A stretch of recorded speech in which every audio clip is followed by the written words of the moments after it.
ವಿದ್ಮಹೇ ವೈದ್ಯರಾಜಾಯ ಧೀಮಹಿ ತನ್ನೋ ಧನ್ವಂತರಿ ಪ್ರಚೋದಯಾತ್. ರಾಗಾದಿರೋಗಾನ್ ಸತತಾನ್ ಶಕ್ತಾನ್ ಅಶೇಷಕಾಯ ಪ್ರಸುತಾನ್ ಅಶೇಷಾನ್ ಔತ್ಸುಕ್ಯ ಮೋಹ ಅರತಿದಾನ್ ಜಗಾನ್ ಯೋ ಅಪೂರ್ವ ವೈದ್ಯಾಯ ನಮೋಸ್ತು ತಸ್ಮೈ. ಇಂದಿನ ದಿನ ನಾವು ಕೂಪೋದಕದ ಬಗ್ಗೆ ಸ್ವಲ್ಪ ತಿಳ್ಕೊಳ್ಳೋಣ. ಕೂಪ ಅಂತೇಳಿದರೆ ಬಾವಿ. ಇಂದು ಸಹ ಹಲವಾರು ಪ್ರದೇಶಗಳಲ್ಲಿ, ಗ್ರಾಮೀಣ ಪ್ರದೇಶಗಳಲ್ಲಿ ಬಾವಿಯ ನೀರನ್ನು ಬಳಸುವುದನ್ನು ನೋಡಿದ್ದೇವೆ. ಈ ಬಾವಿಯ ನೀರು ಹಲವಾರು ಕಾರಣಗಳಿಂದ ಅತಿ ಶ್ರೇಷ್ಠವಾಗಿದೆ.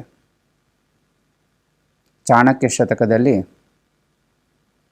ಕೂಪೋದಕ ಅಂದರೆ ಬಾವಿಯ ನೀರಿನ ಗುಣಗಳನ್ನು ಇತರ ಉದಾಹರಣೆಗಳನ್ನು ನೀಡ್ತಾ ವಿವರಿಸಿದ್ದಾರೆ. ಕೂಪೋದಕಂ ವಟಚ್ಛಾಯ ಶ್ಯಾಮಾಸ್ತ್ರಿ ಚ ಇಷ್ಟಿಕಾಲಯಂ ಶೀತಕಾಲೇ ಭವೇದುಷ್ಣಂ ಉಷ್ಣಕಾಲೇ ಚ ಶೀತಲಂ.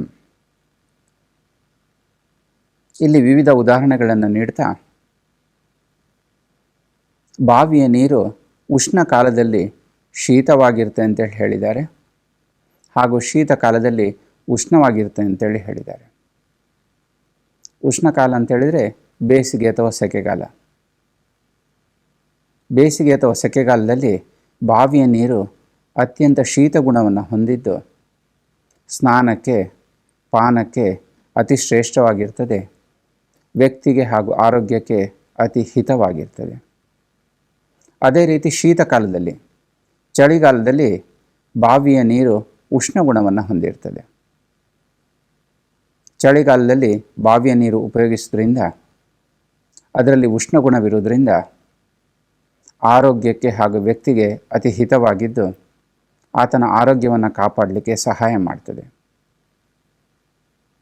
ಈ ಶ್ಲೋಕದಲ್ಲಿ ವಿವರಿಸಿರುವಂತಹ ಇತರ ಉದಾಹರಣೆಗಳಂತೇಳಿದರೆ ವಟಚ್ಛಾಯ ಶ್ಯಾಮಾಸ್ತ್ರಿ ಚ ಇಷ್ಟಿಕಾಲಯಂ.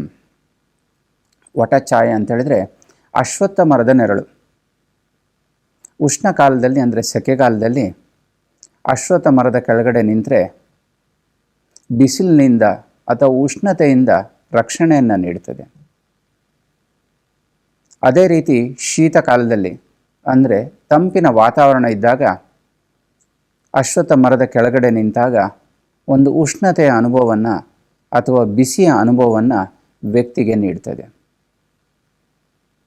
ವಟಚ್ಛಾಯ ಇದು ಸಹ ಅಶ್ವತ್ಥ ಮರದ ನೆರಳು ಸಹ ಉಷ್ಣಕಾಲದಲ್ಲಿ ಶೀತಲತೆಯನ್ನು ನೀಡುವಂಥದ್ದು ಹಾಗೂ ಶೀತಕಾಲದಲ್ಲಿ ಉಷ್ಣತೆಯನ್ನು ನೀಡುವಂಥದ್ದಾಗಿದೆ.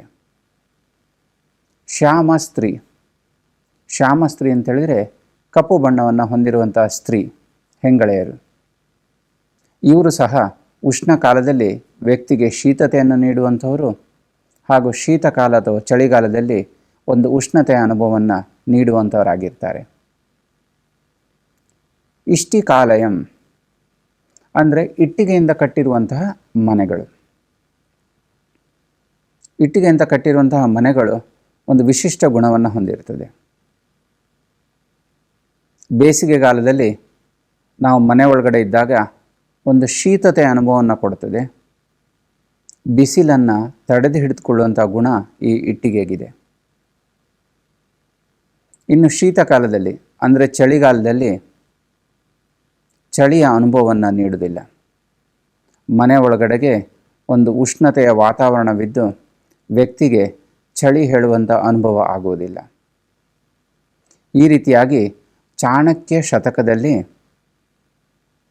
ಈ 3 ಉದಾಹರಣೆಗಳನ್ನು ನೀಡ್ತಾ ಕೂಪೋದಕ ಅಥವಾ ಬಾವಿಯ ನೀರು ಉಷ್ಣಕಾಲದಲ್ಲಿ, ಸೆಕೆಗಾಲದಲ್ಲಿ ಶೀತ ಗುಣವನ್ನು ಹೊಂದಿರ್ತದೆ ಅಂತ ಹೇಳ್ತಾ, ಹಾಗೂ ಶೀತಕಾಲದಲ್ಲಿ ಅಂದರೆ ಚಳಿಗಾಲದಲ್ಲಿ ಉಷ್ಣತೆಯ ಗುಣವನ್ನು ಹೊಂದಿರ್ತದೆ ಅಂಥೇಳಿ ವಿವರಣೆಯನ್ನು ನೀಡಿದ್ದಾರೆ.